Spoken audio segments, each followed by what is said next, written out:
kullu ummati mu'afan ilal mujahirin. Umatku semua itu dimaafkan kecuali yang memperlihatkan salahnya dosanya.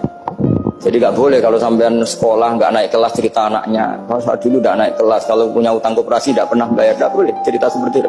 Kalau ditanya bapak dulu pinter nggak? Oh pinter sekali. Harus bilang gitu, pinter sekali.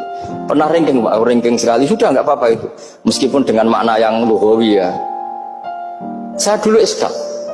Kan nyon sewu saya ini sering diparani orang yang mau tobat tercerita. Saya dulu sering main perempuan, sering mabuk, tapi sekarang saya mau tobat gini-gini. Karena ini orang awam, tak terima. Tapi saya bilang gini, kamu jangan cerita ke anak kamu. Terus dia cerita, tapi kan saya harus jujur. Karena ilmunya dia baru terlalu jujur itu penting gitu. Terus pak, pokoknya menurut kula ora oleh cerita, pokoknya ora oleh cerita. Ya guys, oke. Setelah itu saya nyari-nyari sarah, termasuk kitab itu. Kok bisa orang yang tidak mujahirin, orang yang menutupi salahnya malah dimaafkan, yang cerita jujur pernah salah malah tidak. Sangat bener.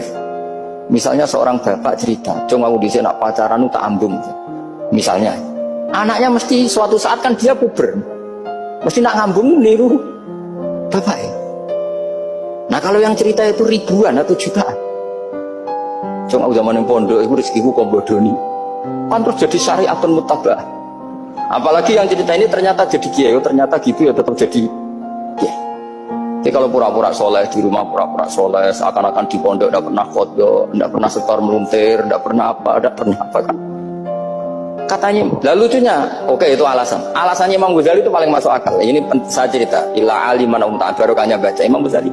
Fa inna Allah ta'ala yakrohu zuhurul ma'asi. Wa min asbabi zuhur adalah al-mujahar. Karena Allah itu gak suka maksiat itu begitu kelihatan. Dan awal dari kelihatannya maksiat adalah semua orang cerita. Akhirnya maksiat dianggap biasa saja.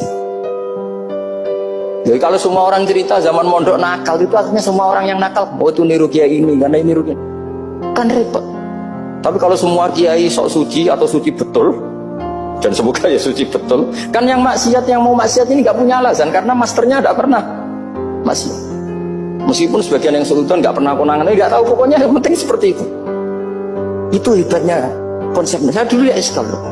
Kok kita dikulu ummati mu'afan illal mujahir. Saya dulu iskal seiskal. Tapi setelah baca Ihya kata Imam Ghazali, karena Allah itu gak suka zuhurul ma'asi. Allah gak suka kalau maksiat terlalu muncul. Dan termasuk sebabnya muncul adalah setiap orang jujur menceritakan masa lalunya.